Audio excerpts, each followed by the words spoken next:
Bonsoir. It's so cool to be back with you tonight.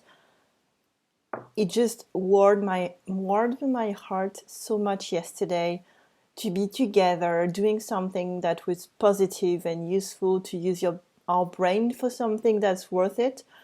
I don't know for you, but focusing on something that really is something that I like helps a lot. So I'm glad to be doing this for you. I had lots of beautiful messages. Thank you very much. We're going to keep doing that every day at the same time. And even for me, it's very, very good. So let's keep up the good work. Ready? So yesterday we saw, what did we saw? That the queen and the king could not have a baby.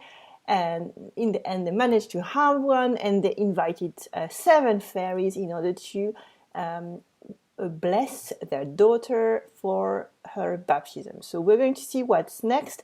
Yesterday I just counted. Okay.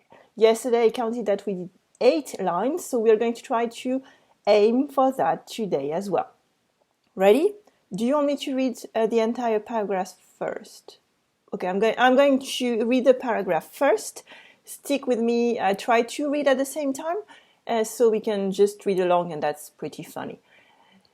Après les cérémonies du baptême, toute la compagnie revint au palais du roi où il y avait un grand festin pour les fées. On mit devant chacune d'elles un couvert magnifique avec un étui d'or massif où il y avait une cuillère, une fourchette et un couteau de fin or garni de diamants et de rubis. Mais, comme chacun prenait sa place à table, on vit entrer une vieille fée qu'on n'avait point priée parce qu'il y avait plus de 50 ans qu'elle n'était sortie d'une tour et qu'on la croyait morte ou enchantée. Le roi lui fit donner un couvert, mais il n'eut pas moyen de lui donner un étui d'or massif comme aux autres, parce que l'on n'en avait fait faire que 7 pour les 7 fées. Whew. Okay, so let's work on the first sentence. Making some space here. Après les cérémonies du baptême, toute la compagnie revint au palais du roi, où il y avait un grand festin pour les fées. Okay? Let's read it together. 1, 2, 3. Après les cérémonies du baptême, toute la compagnie revint au palais du roi, où il y avait un grand festin pour les fées. Okay, so what's that about? Après, for those who are beginners in French, après is after. Okay, after. Et les cérémonies, so that's the celebrations. Okay, une cérémonie égale celebration en anglais. Okay. English. In English. Le baptême, we saw that before, that's the baptism. Les cérémonies du baptême is the celebrations of the baptism. Okay? Toute la compagnie. Here, it's not something that we would use anymore in everyday spoken French, unless it's in an expression. Okay? For example, salut la compagnie. It's a bit old-fashioned to say hello everyone, okay? Or goodbye everyone. I'm thinking in my head, salut la compagnie is hello, goodbye. I think it's more hello. Hello everyone. It's more hello people, okay?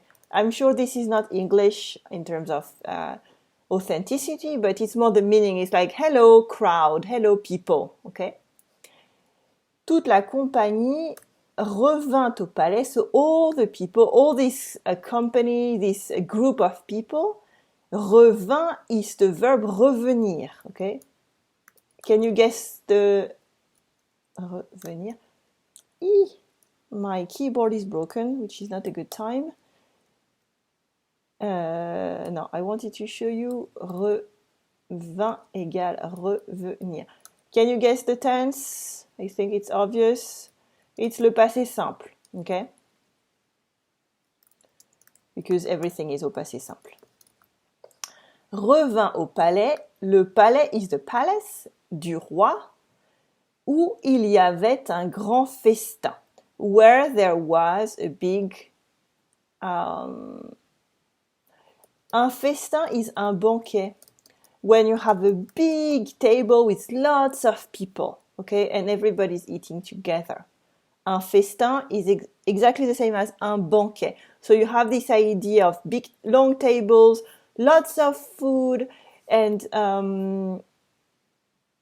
lots of people eating and drinking together, okay? Un banquet is exactly the same. And this applies to weddings, for example. And because we're talking about the baptism, it absolutely applies to these kind of things. It's usually family or community celebrations. There was a big, I don't know how you say that in English, actually. I'm going to show you how I do, okay? The site I use is Word Reference, which to me is the best. For this kind of request. So what does it say? A banquet or a feast. So the example is, les aventures d'Astérix et Obélix se terminent toujours par un grand banquet. So that's exactly. So it's a banquet or a feast. And again, Word Reference is really the best for these kind of things. This is something I want to tell you afterwards. So after the celebrations of the baptism, all the people, the company, the group came back to the palace of the king, where there was a big banquet for the fairies. Okay, une fée is a fairy. If you want, we can read that one last time. Okay, ready? 1, 2, 3. Après les cérémonies du baptême, toute la compagnie revint au palais du roi, où il y avait un grand festin pour les fées. Oh, something I forgot about the pronunciation. Après les cérémonies du baptême, here you say baptism with a P, but in French we don't say the P, it's baptême, okay, baptême, without the P, so you don't say it. Toute la compagnie revint au palais. Here, don't forget la liaison. And I should say au palais du roi. Okay, that's just one breath. Au palais du roi, all together, because that's the palace of the king. But because we change line and my screen is really big, my brain forgets that it's the palace of the king. So far I've been saying the palace of the king.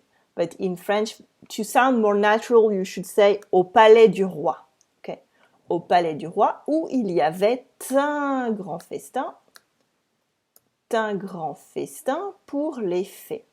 Okay. So again, if you have questions, let me know in the chat.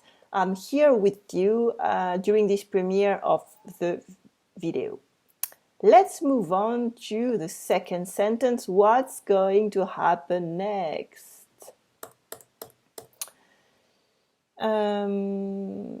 Okay, how did I do that? Here we have.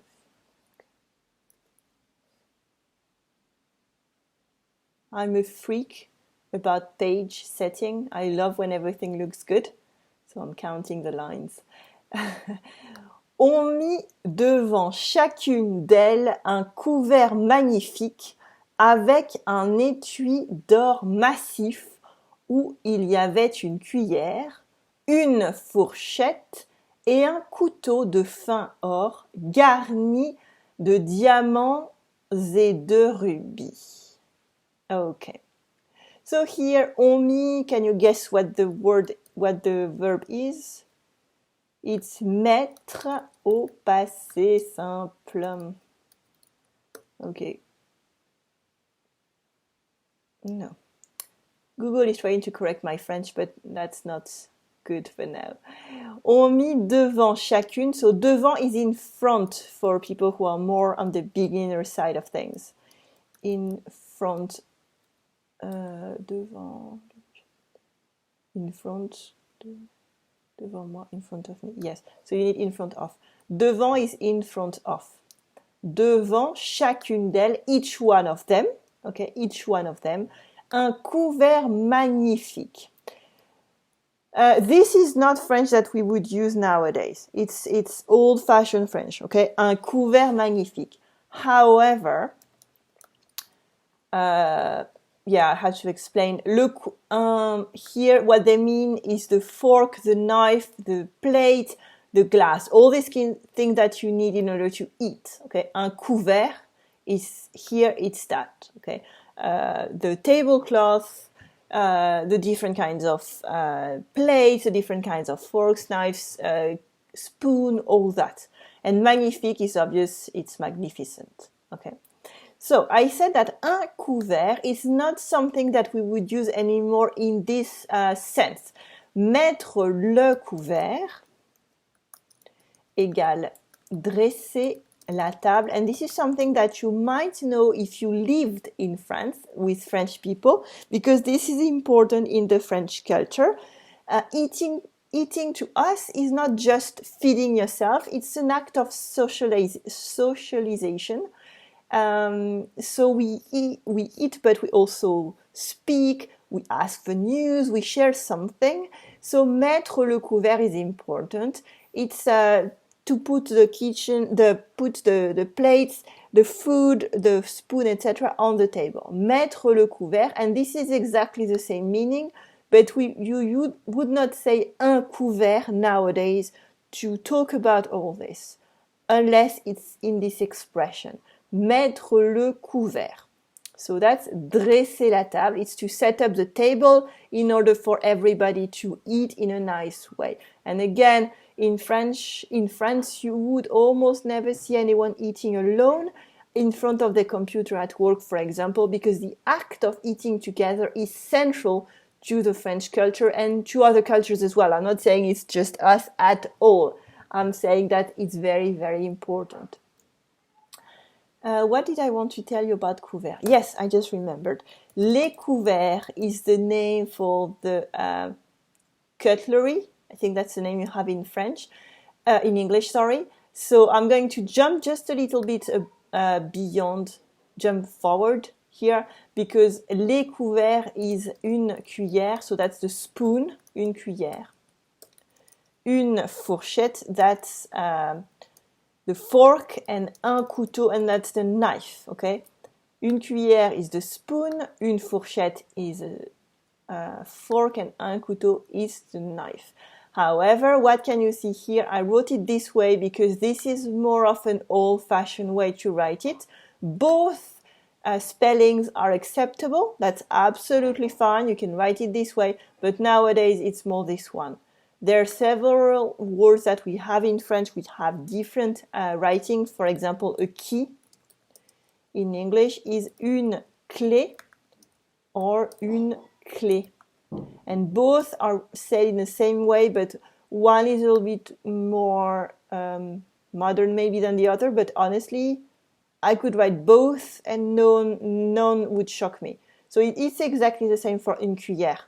You have this word with two spellings, and it's pretty good. So I jumped forward here to tell you more about les couverts. So les couverts now is the correct use for that, and it's the cutlery. Un couvert magnifique avec un étui d'or massif.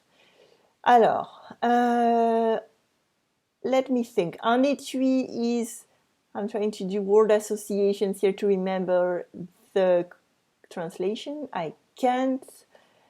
Un étui is this, to me, it's the thing where you put the arrows. I never use this word actually in English.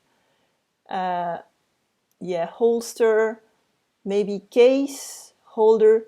So you have of sheath. I don't know. Let's say a case. Okay. Here it's more a scabbard or a holster. I don't know how you use that in English. I couldn't say which translation is good here. Maybe case is good enough. I'm going to write a case and you can pick what works best according to where you're from, because maybe the translation in English from England, from Britain actually, and the US and Australia might be different. So you pick the translation that works, but this is the idea of a case where you're going to put these pieces of cutlery. Okay, un étui, a case. En or massif, un étui d'or massif, so made of pure gold. Or massif. Is there a better translation? You will find out that I don't know everything. I hope I don't disappoint you. Solid gold, okay, so that's good. Solid, I thought there was another word. Solid gold. Or massif is solid gold. Massif, here it means solid, as in it's pure and it's heavy, and it has this idea of completely pure. Or massif, solid gold. D'ailleurs, do you know the opposite of or massif? It's or plaqué. Okay. Plaqué or, actually. We'll say plaqué or better. Massif, plaqué or. So, for example, this is a difference that you should look for if you're buying jewelry. Plaqué or is just the surface of the jewelry that has gold, and or massif is the entire jewelry that is made of gold. So that's just a fun fact. Avec un étui d'or massif. So here, if you want to be a bit picky, we could say un étui en or massif. Okay, but because we have this elegant French, they're saying avec un étui d'or massif. But again, in everyday spoken French, I would say un étui en or massif. But because here we're talking about elegant French, they're using un étui d'or massif. Où il y avait, where there was. So we saw that une cuillère is a spoon, une fourchette is a fork, and un couteau is a knife. Un couteau de fin or, fin or. Honestly, it might be fin or, the way you pronounce it, but because that would never ever be used. De fin or, yeah, we might pronounce fin or, honestly, because we would do la liaison and this is how it would make it sound. But again, this is something that you would never ever use unless you're a specialist of French from the 17th century. We would say or fin now. We would never say un couteau de fin or. So I'm going to write this way. This is the French from the 17th or maybe 18th century. In everyday spoken French, you could say un couteau d'or fin or un couteau en or fin. Okay, because no one would put fin, the adjective fin, before or. Okay, that would not make any sense in everyday spoken French. So you see how the language evolves. That's very interesting, I think. So it shows you as well how not to use, I'm not going to say old because I don't want to pass a judgment here. It's more a matter of the older language to speak French and to learn French on your own. I'm not saying it's bad. I'm saying just be careful when you're learning something because maybe it's completely outdated. And this is completely outdated. Okay, so this is why you need help, and you can ask even a friend or a French teacher. Garni de diamants et de rubis. Garnir is to put everywhere as a decoration. Okay. Again, I really need a dictionary because one, my brain is on overload now, and I don't know all the words. It's not stuff, it's decorate or garnish. And to decorate, to garnish. Okay, so garnir, it's all about decoration. De diamant, diamant is diamond, and ruby, you have the same word? This red precious stone, ruby, yeah. Sometimes it sounds too easy. So ruby is ruby. Ruby, maybe, ruby. And you don't say the S at the end, okay? If we want to look at the liaison here, on met devant chacune d'elles. Here we don't do la liaison. Chacune d'elles une. No, we don't. I'm going to put this in red. Maybe orange. No, because orange means you can do it, as in my code. Un couvert magnifique avec un étui. Here you do la liaison. Un étui d'or massif où il y avait une cuillère, une fourchette et un couteau de fin or ou fin or. It might be fin or actually. The more I think about it, the more I think it's fin or. Garni de diamants et de rubis. There was a question, a very good question in the chat yesterday that I wanted to talk about again here. We don't do la liaison after et. Okay? Forget about that. Don't do la liaison after et. Okay? So let's move on to the next one. Again, don't forget, if you have questions, you can ask in the chat. Oh, and oh God, I forgot to tell you about that. My mom was watching this lesson on her phone yesterday. Hi, Mom. Bonjour, Maman.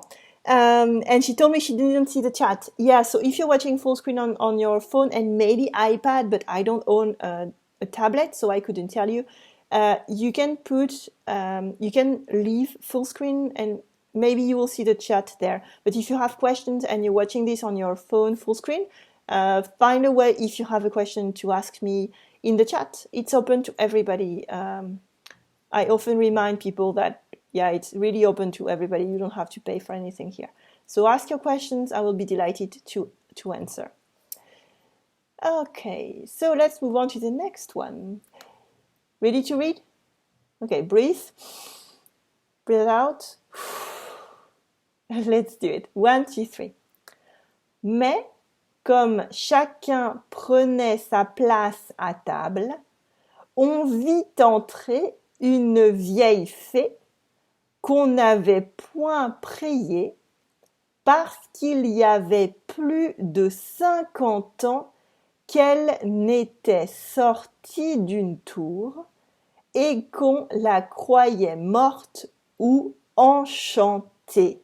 Ooh. The evil fairy arrived. Maybe we could say the witch. I don't know. Here, there's something very, very interesting that might be misleading. Mais is but, you already know that. I assume if you're not a beginner. If you are a beginner, mais c'est but in French. Comme chacun prenait sa place à table.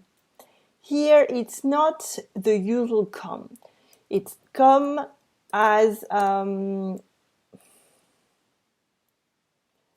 au moment où. Yeah. So in everyday spoken French, we would not use this comme here because comme means as. So comme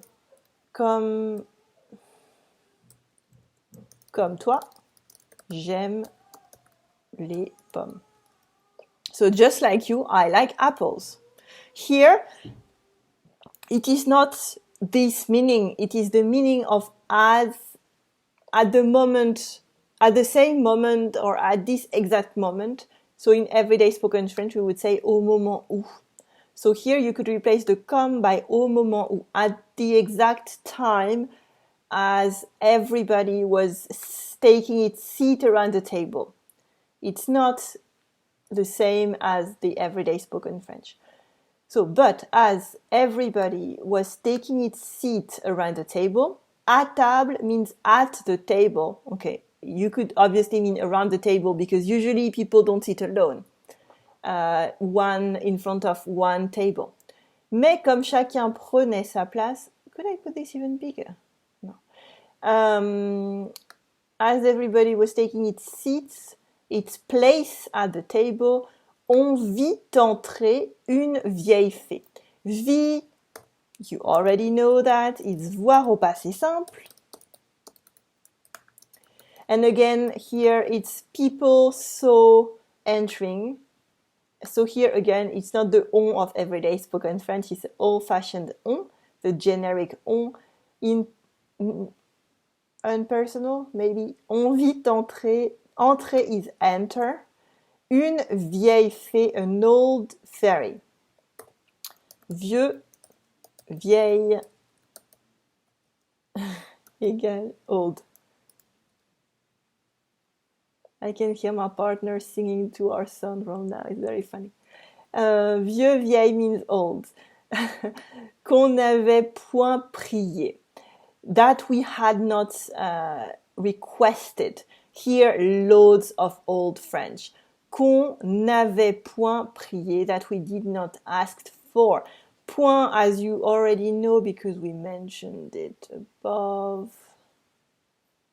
Point égale pas. It has to be somewhere.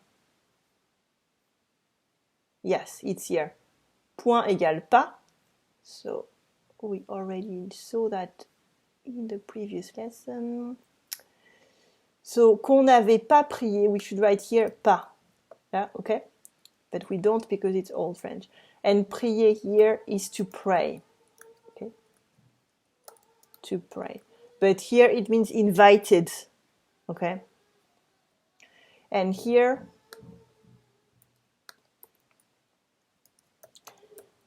it could be qu'on n'avait pas invité. Okay. Qu'on n'avait pas invité. And if you want to go a little bit further in everyday spoken French, I remind you, we remove this ne. Qu'on n'avait pas invité. But we will keep it because it is written French. Qu'on n'avait pas invité. And here, for those who are advanced only, okay, we can study a little bit further here. If you're a beginner, intermediate, do not freak out. This is advanced, okay? On n'avait pas prié la fée de venir. On n'avait pas prié la fée. Okay, that's the original sentence. On n'avait point prié la fée. We did not ask the fairy to come. If we move the fairy at the beginning, for example here, on vit entrer une vieille fée. This is la fée that is here. Okay. On vit entrer une fée qu'on n'avait point prié. The que here refers to la fée that should be here in the sentence. Okay? So the sentence becomes qu'on n'avait point prié, and here the que, I'm going to put this in another, what do you want as a color? Pink. Let's put pink because it's a fairy and I like fairies. Here, la fée is the que. Here, what do you see? That prier here doesn't have an e at the end. On n'avait point prié la fée. If you put this one at the beginning, actually it's the complément d'objet direct, but I don't want to say that here because you're going to freak out, all of you. You put it at the beginning, then you need an e at the end, because that's how it works. I'm going to say that in French because only people who understand that rule will understand the French that I'm talking about. So when you put le complément d'objet direct before the verb that is here, you have to make it agree with le complément d'objet. So here, because la fée is singular and feminine, you will need here singular and feminine. But again, this is really for the perfectionist, and honestly, loads of French people know nothing about that, and that's fine, but I know that you guys are perfectionists, so I'm showing this to you. When did we start? I don't even remember. I don't want to take too much of your time, so I think I'm going to check the time. Okay, so I just checked the time, and I think we only have a few minutes left, so I want to just finish this sentence, and the rest will be for tomorrow. I'm going to recap this sentence. But as everybody was taking its seat around the table, we saw entering an old... an old fairy that we had not invited parce que il y avait plus de 50 ans qu'elle n'était sortie d'une tour. Because it's been 50 years that she had not been out of a tower. Okay? What can you see here? Is that here we don't have a pas. Okay. But it's old-fashioned French. We could put a pas here. Il y avait plus de 50 ans qu'elle n'était pas sortie d'une tour. But here, because it's old-fashioned written French, we don't put a pas. Parce que is because. Il y avait plus de 50 ans. It was more than 50 years. Qu'elle n'était sortie d'une tour. That she had not been out of a tower. Et qu'on la croyait morte ou enchantée.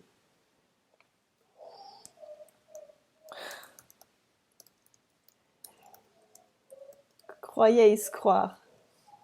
The guys are having loads of fun. Ah, sorry, my computer might be tired. Croyait is croire à l'imparfait.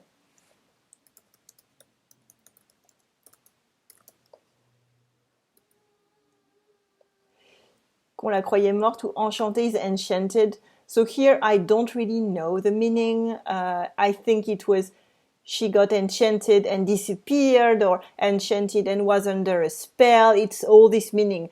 The meaning in the translation is pretty obvious, but the meaning from the 18th century is not something I'm really sure about, but you have this idea of she was under a spell, or she disappeared, or something happened to her. So they did not know that she was still alive, so they didn't ask her to come to the baptism. Okay, I'm going to reread the paragraph, and after that I'm going to tell you something for Monday that I think if you've been watching so far and you've been understanding and liking, you will like as well, and I don't want you to miss. So, ready? I'm going to put that bigger and everybody can read together. Ready? 1, 2, 3. Après les cérémonies du baptême, toute la compagnie revint au palais du roi où il y avait un grand festin pour les fées. On mit devant chacune d'elles un couvert magnifique avec un étui d'or massif où il y avait une cuillère, une fourchette et un couteau de fine or garni de diamants et de rubis. Mais, comme chacun prenait sa place à table, on vit entrer une vieille fée qu'on n'avait point priée parce qu'il y avait plus de 50 ans qu'elle n'était sortie d'une tour et qu'on la croyait morte ou enchantée. I just realized that maybe they will think we're dead as well if we don't go out. But well, we're all stuck together, so we'll remember each other. So that's it for today. If you've been watching so far, I just remember while checking my calendar for next week that on Monday I have a session of something that is very similar to that, but it's all in French and you might like. So I'm going to do a little bit of advertising because it's once every 2 weeks, and if you miss on Monday, well, more that if you want to join us on Monday, you can, and you're absolutely welcome. I would have loved to do something more beautiful, but we're working so hard on doing free stuff for you that all the cosmetic stuff is on the side, so everybody can focus on giving the best at the moment. So the program is called Le Salon de Géraldine, okay? It's a program that happens in different aspects because twice a month on Monday, I do a 1-hour live group lesson all in French. So this is similar to what I'm doing here. I go in depth on elements of French. So we talk about culture, we talk about the news. Well, I think that at the moment we're not going to talk about the news. We talk a bit about political aspects, for example, elections.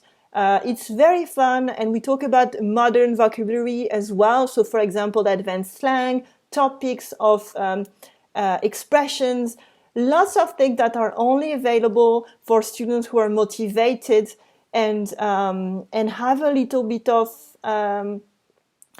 comprehension of French that is good enough to understand that, because again, this is all in French, and honestly, your French is going to improve a lot if this is what you're thinking about. And then at the end, I do a Q&A, and also you have homework if you want. Again, you're adults, so I trust you to do what is best for you. And I correct in depth the homework from the last session. So you can see the mistake that others are making. I give you lots of examples on how to correct yourself, the conjugation, how to make it more fluent and authentic. Okay, so it's really a fun program. I know that yesterday there were a few students from this program in my lesson about La Belle au Bois dormant, and they might tell you more about that. It starts at 3:30 p.m. Paris time, but loads of students, especially Australia, for example, or people on the west coast of the US, watch only the replay and they love it because it's the unique thing. It's the only live group session that I do. I don't do private classes, one-on-one, but this is the closer you can get to having me just for you. And it's really fun because it's only students who are very motivated, and we talk about stuff that I could not mention on YouTube because we go deep into lots of topics that need thinking. Okay, so it's very good for your brain. And also each Friday you get an exclusive email called Les Surprises du Vendredi. It's an email in French as well, where you have the replay of the class, you have all the slides, you have the audio, so you can take it with you if you're walking or if you're bored at home. And also I give you 4 resources to discover new aspects of French culture. So give you songs that I love, movies, books. I comment a little bit why it's important for you. And students love that part. I know that some students told me, even if you were just doing that, I would still be here because I love it. I discover new things. It's my cheapest, most entertaining and deep class for French learners. I recommend A2 Plus. So you can come if you're C1 and C2, B1, B2. But if you're A2, you have to be confident in your ability to just relax and not understand everything and still enjoy it. There is no stress at all. Okay, no one is putting you on any line to understand everything. But I know that some students freak out because they don't understand all the words. But if you don't, it's also a good way to just remember that French is difficult and you have all the time in the world to learn it. It's 99 euros per month. You have no engagement whatsoever. You can leave after 1 month, 2 months, 3 months. You can subscribe anytime. But I have a session on Monday, so if you don't want to miss it, join us. And you have the certification of a good Comme Française quality. So we go deep in French. We're together. It's a safe space. And I wanted to show you what it looks like. So you have access on my private site to the replay of the previous calls. So if you join Le Salon now, you also have access to all the previous ones that we did. I think we've been doing that for maybe 3 years now because it's so much fun. And again, it's really cheap compared to everything you have in there. So you have the replay here on the page. You can download the audio, the video as well. You have the slides, and you have the Surprise du Vendredi email as well, and you can ask me questions. And I wanted to show you what an email of the Friday looks like. And so you have all the links that matter for the upcoming sessions. I remind you when the next one is. And I give you elements of culture that matter at the moment in France or are just fun and I think are good for you. So here I talked about Les Césars in France several times. I told you about la série Les Culottés, which is super fun. It's comic books adapted to the TV, and a fun video about Paris in the 1890s. So that's it for today. I really wanted to show it to you because this is exactly what I'm doing here with La Belle au Bois dormant, but in more depth. And if you like that and you want more French, this is all in French. And honestly, the students love it and they're my best students. And I'm sure you might enjoy it. And again, it's my cheapest offer. So it might be worth a look if you don't want to just watch Netflix or the news, which is so annoying right now. So that's it for today. Again, you have access to everything. I will see you tomorrow at the same time. I wish you a lovely evening of Friday and a good Saturday. I think that by tomorrow, I will know exactly how to access the upcoming lessons because you will tell me how you managed to see it. So I think every time we improve this mini class. Again, you can ask me any question in the chat, and you can even keep your question for next time if you remember a question in the night. I wish you a lovely day, a lovely evening. Take care. Please, please, please stay at home as much as you can. We're going to get through that together, hopefully healthy. And what I'm sure is that we're going to make the best out of these times by improving ourselves and keeping our brain busy on something that matters to us, which for you it seems is French. So have a lovely evening, bonne soirée, bonne journée, and à demain. Salut!